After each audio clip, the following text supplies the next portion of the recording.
Hey everybody, Green Films Official here, and before we get into the video, I just want to say that that awesome intro was made by my very good friend Toasty755. Definitely check out his channel if you haven't already. He deserves more subs. And yeah, thanks for the intro, man. Barbenheimer. What can I say about Barbenheimer that hasn't been said already? Quite possibly the biggest cinematic event of the year. Who would have thought that a gripping war drama about a real life historical figure and a fun, silly little movie about a Mattel toy line could drop on the same day? This is gonna be the stupidest video on my channel, isn't it? Oh man, it seems like everyone's talking about this. Oh, which one you watching first, Barbie or Oppenheimer? Oh, which one's better, Barbie or Oppenheimer? Well, I myself actually participated in Barbenheimer. Well, kind of anyway. I watched them both on separate days, but like, and just for funsies, shits, and giggles, I'm gonna review both of them today in this video because why not, you know? Even though I watched Oppenheimer first, I'm gonna review Barbie first simply because, Oppenheimer is the film I have the most to say about, and I kind of, want to save all that for the end of the video because I think it'll be more impactful that way. So, yeah, Barbie movie. So, the Barbie movie follows, you'll never get this, Barbie, and she lives in, guess this one, Barbie World. And Barbie World is a fun, bright, and happy place. Everyone just is great there. They're all happy and they have fun. However, things start going wrong once Barbie starts having these like strange thoughts of death and just begins acting strange just generally. Like weird things start happening around her. And so now she must journey into the real world to find the little girl that plays with her and find out what the issue is. Oh yeah, and Ken comes with her, I guess. By far my favorite part of this movie is the art direction. The sets, the costumes, the cinematography, all of that is wonderful. This movie looks great. I'm sure they put in a bunch of references and Easter eggs to Barbie that I did not notice. It's also extremely well acted. Margot Robbie in particular just absolutely kills it. But Ryan Gosling, he is nuts in this movie. He is he steals the show, I would say. We have Kate McKinnon as Weird Barbie, and she's great. Will Ferrell played himself basically. There's a really great moment where Barbie is just sort of looking around in the real world, and she sees like both the beauty and the harshness of the real world, I guess, just all in once, and it gets her all emotional. She talks to this old lady. That was probably the highlight of the film for me, just that part. I think that part probably had the most depth to it. I was a bit mixed on the comedy on this one. There are some really like great jokes, like some visual gags that I think are genuinely clever. And anytime Ken was doing anything, I thought it was hilarious. But then there are also jokes which they're just lame, dude. For lack of a better word, they're just lame. Like there's a part in the movie where Barbie and some of the other Barbies are freaking out because Barbie's feet are flat, and I think that in theory that's actually a pretty smart and clever joke, but in execution they went with the loud equal funny approach, and the plot of this movie feels a bit sporadic, and like it goes in a bunch of different directions, and that sounds like a criticism, but believe it or not, that's actually part of the appeal for me. Because I think one of the things that really works about this movie for me is that the script kind of feels like it's a child kind of like excitingly telling you about all these things she's come up with, and I like that. I think that's cool. There were parts of this movie that felt like a more family friendly version of the Stepford Wives. So do with that information what you will, I guess. Never thought I'd compare a goddamn Barbie movie to a sci-fi horror mystery film, but I suppose it's being compared to a film about J. Robert Oppenheimer every day, so believe it or not, this film is surprisingly not really for kids at all. It's pretty, there are a lot of, like, adult jokes in it, and I know there are adult jokes in kids' movies, but, like, these jokes are pretty adult, and there are a lot of like mature themes. I'm pretty sure the film is also like PG-13 over in America. That being said, the film just really, really wants you to make sure you get the message and the themes of the movie, and they're like entire scenes, and I do mean entire scenes, which are just dedicated to explaining it.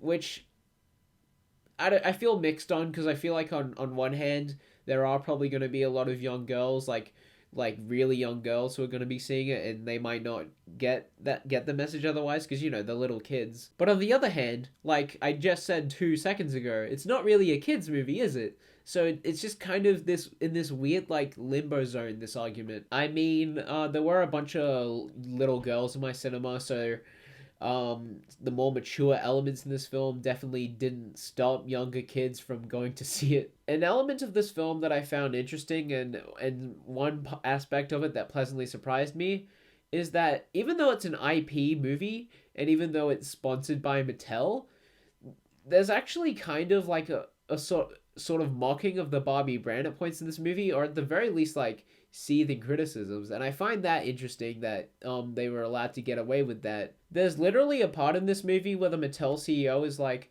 "Oh, what? That's a terrible idea. Wait, it's making us money? Never mind, that's a great idea." And it's like, how did they get away with this? I think my biggest issue with this movie is that when Barbie goes to the real world, there's still all these like cartoony elements. Like in the Mattel building, there's a button that says "all the way up," and there's also like these goofy police officers. Like they're not even really like just silly characters. They're just straight up caricatures in my eyes. And I just would have liked it if the real world felt more like the actual real world. It would have made it the perfect opposite of Barbie world, and I think it would have been also would have believed Barbie like thinking, man, things are so different here more, if it was actually more grounded. I don't know, man, call me a nitpicker, but I just thought that was a glaring flaw. I really liked all the music and the dance numbers in this. The music was in particular was really great, and it actually communicated with like the film, if that makes sense. You'll see it when you watch the movie. I just thought it added like a really strong element of personality and fun to the film, and the dance numbers were great, really well choreographed.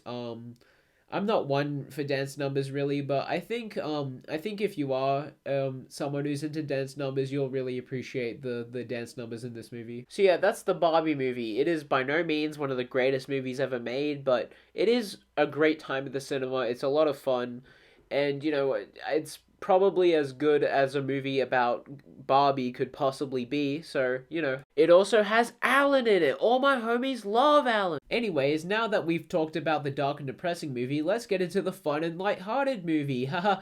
Oh, wait. Oppenheimer, honestly, is one of my new favorite movies ever. I know that might sound a bit extreme. I know I only watched it like 3 days ago, but it honestly does so much right that I find very little that I can actually criticize about it. Now, for a drama like this, I think good acting is absolutely key. I think if acting is bad, that can really pull you out of a drama. Thankfully, it stars some of the greatest actors and actresses to ever appear on the screen, so that front is covered. I believed every single performance in this movie. They did such a wonderful job, all of them. Cillian Murphy in particular, just... Cillian Murphy, who? I just see Oppenheimer. The only actor who I didn't fully believe was Jack Quaid, and it's not because he gave a bad performance, quite the contrary, actually. But it's just, I don't know, his face just looks exactly like his normal face. So every time I saw him, all I could think was, oh, hey, look, that's Huey from The Boys. I don't know, that might just be me. Robert Downey Jr. gives the best performance he's ever given since forever. I don't know. He's outstanding in this movie. At first, I thought he was pretty standard, but later in the second half of the movie, he just goes crazy with it. I quite like what Nolan did with the visuals in this movie. There's oftentimes just the visuals tell a story in a very creative way. And there's a lot of non-literal imagery as well. Like there's a lot of hallucinations and almost sort of dream sequences. And at points it feels like you're watching a psychological thriller, and I really like that part of it. Another thing this film does visually, which I find really great, it's simple, but it's really great, is the black and white stuff. I thought it was just really smart to have Oppenheimer, like the scenes from Oppenheimer's perspective in color, and the scenes from Lewis Strauss's perspective in black and white. It's a very simple visual cue, but it adds a lot, and it really allows you to approach the each scene differently depending on whether or not it's in color or whether or not it's in black and white. And it's small things like that that make a big difference, I think. This film is as much a film focused on Oppenheimer as it is about just the morality of it all and the impact that Oppenheimer's work had on the world. There's a lot of there's a lot of moral like questions and dilemmas, and it's really engaging, and considering it's all based on a true story, it feels very impactful in that way. And the fact that elements of the filmmaking by themselves tell the story here is really adds to the weight of it all. There's one part where Oppenheimer is giving a speech, and like there's something really cool Nolan does with the sound editing. Like everything else is isolated except his voice, and I don't know, I feel like it's a very simple thing really, but it added a lot to it, I reckon. I don't know to what extent I've talked about this on the channel before, but the issue of nuclear bombs is something I feel very passionate about, and this film really like truly deeply resonated with me in that way. And again, this film just says so much with so little. Cillian's face alone, just god. It's a film that just really hit me on a deep level, and I'm kind of glad that I watched it. I watched Barbie a separate day, because I think Oppenheimer is something that I really truly needed to think about and process, and you know, just occupy in my mind for a while after it ended, just because it honestly packs that much of a punch. It's a film primarily about legacy, I'd say, and whether you truly want to be remembered as the guy who helped create this awful thing that's killed so many people and continues to be a problem to 2023 onwards. There's also a really great part in about the last third of this movie that really delves into how once someone has this power that they so desperately wanted for so long, they'll do anything to keep that power, even if it means destroying the reputation of someone for no good reason. And I don't know if that hit as hard with me as the legacy stuff did, but I still thought that shit was pretty powerful. Man, I just started crying at one point. Like I wasn't going like, but the tears came out, man. The tears came out. Gee, I don't. It's hard for me to review this thing honestly, because I don't just want to keep saying that it hit so hard, bro.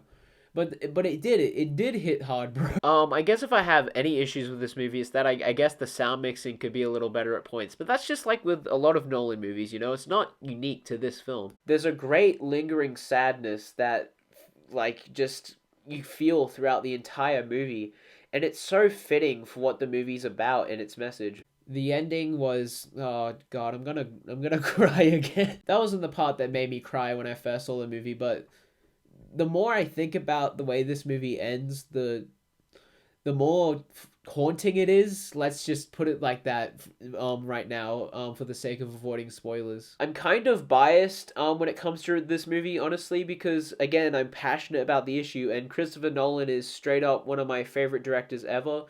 Even if he's not doing like great character work, he brings these really like unique and fascinating ideas that sound utterly insane, and he just brings them to life, man. If you're someone who doesn't really connect with his films, that's totally understandable. I get it. He's definitely, I don't think he's for everyone, but I just can't help but respect him. And now that he's released Oppenheimer, I can't help but respect him even more. I think what he's crafted with Oppenheimer is just quite frankly one of the greatest biopics ever made. It juggles so much, but it does it so effortlessly. It's literally, it's like as I was sitting in that theater, I was watching some truly just inspired and amazing filmmaking just unfolding before my eyes. This is the kind of stuff that makes me passionate about film. The more I think about Oppenheimer, the more I like it. And you know what? This might actually be my movie of the year so far. Well, it's either that or Across the Spider-Verse. I'll need to think about it more.